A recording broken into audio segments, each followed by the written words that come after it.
Thank you for watching, liking, commenting, sharing, and subscribing right now. Could you go to jail for lying online? What makes a geek happier than seeing that new gadget he ordered is out for delivery? And how could Facebook have better handled its recent sex and violence spam scandal? I'm Chris Perillo, and this is the Locker Gnome Daily Report.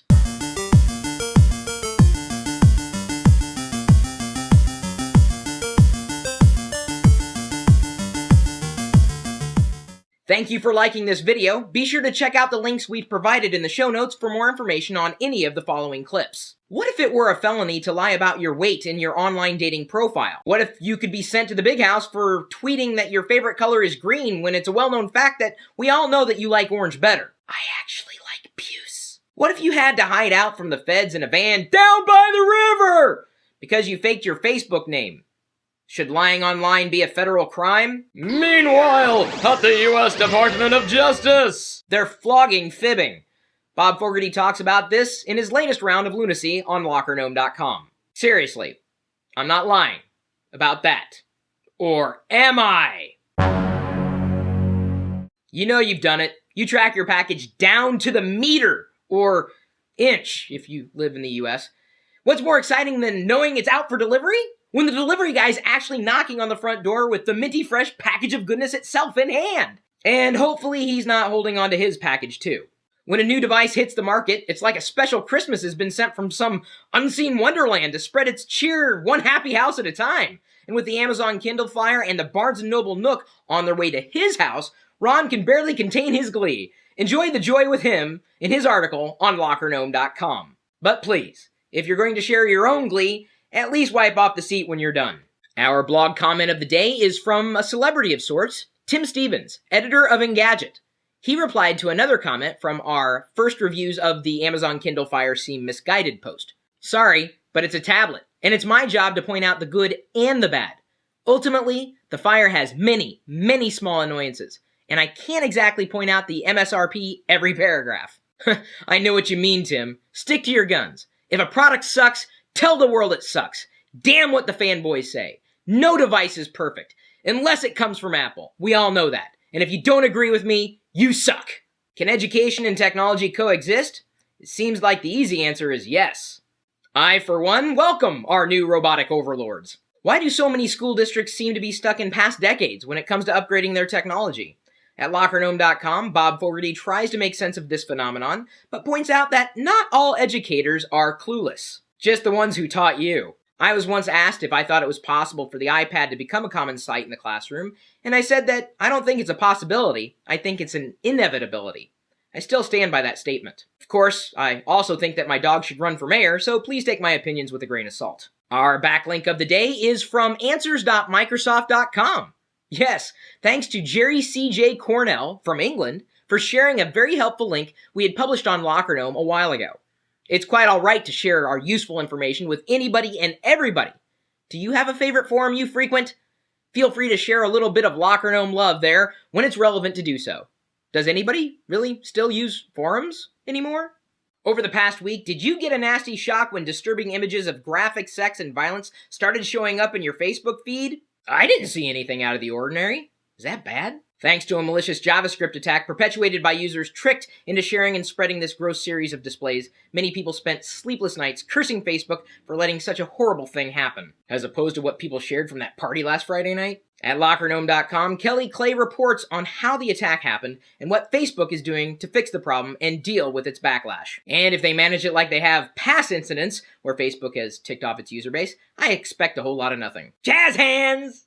Today's fast fact, Lynx, that's Lynx, was the first web browser I ever used. It wasn't until OS 2 came along before I saw an embedded image on a web page.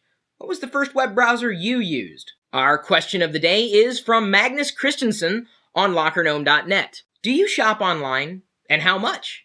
How has the ability to shop online affected your daily life? Of course I shop online. More often than not, I use Amazon after checking coupons.lockergnome.com for last-minute discounts. I even order my groceries over the internet. Because of this incredible range of convenience, I haven't needed to leave my home since mid-January. This just in, some of you don't like the thumbnails I'm using for these videos. Problem solved. Multi-Tyler12345 wanted me to ask Siri this. Can you please jailbreak my iPhone? Everything you need to know about Apple products is at Apple's website. Except that. iAppleKing100 wanted me to ask Siri, will you marry me? My end-user licensing agreement does not cover marriage. My apologies. What should I ask Siri next time? Leave a comment. Our Gnomie of the day is Danny Harrington, who gave us props on Twitter yesterday. He also happened to mention our old friend and former contributor, Wilson Tech 1. Some of y'all keep comparing me to him, which is nice, but in case you hadn't already noticed, we don't look anything like one another. And seriously, there are people like that. I know them, and they're really crazy. What's wrong with you people? Danny knows the difference. Thanks again.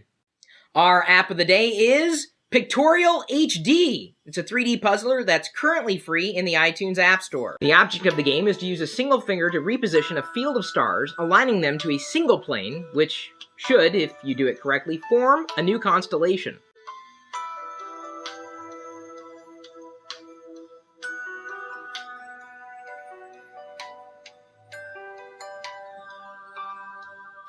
You can toggle difficulty levels too, easy enough for all ages, and unique enough to keep me from doing things that I should have been doing all along. Now, that's a good game.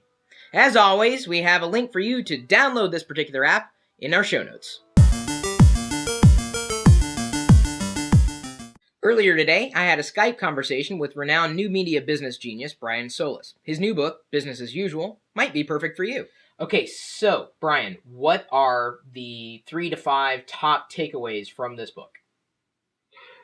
Well, the first starts with a title, and that is The End of Business as Usual. That should be the first takeaway, is that things are just different now.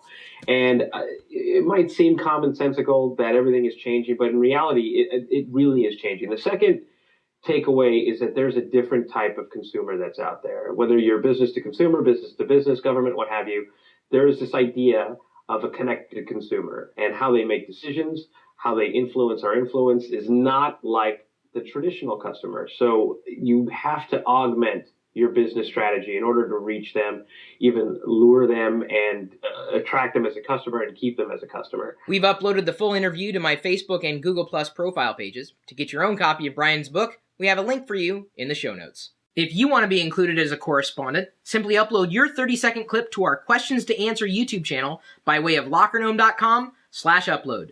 Keep it pithy, anything goes. Our YouTube comment of the day is from Wilbo12345678990, commenting on our giveaway in yesterday's episode. This is the first time I've watched TLDR, but will definitely be watching it again regularly.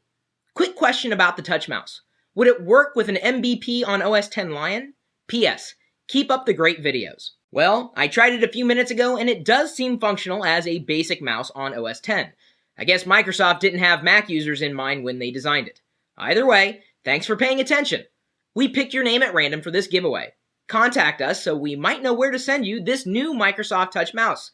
Isn't that touching? Thanks for liking this video. For more tech news, reviews, how-tos, simply follow us on Google+, Twitter, Facebook, and subscribe to the LockerGnome.com RSS feed. Feel free to post your questions and answers on LockerGnome.net too. My email address is chris@perillo.com, my blog is chris.perillo.com, and we're sharing information live, 24 hours a day, 7 days a week, at live.perillo.com. We'll see you later. Over the past week, did you get a nasty schnock? What the f*** is a schnock?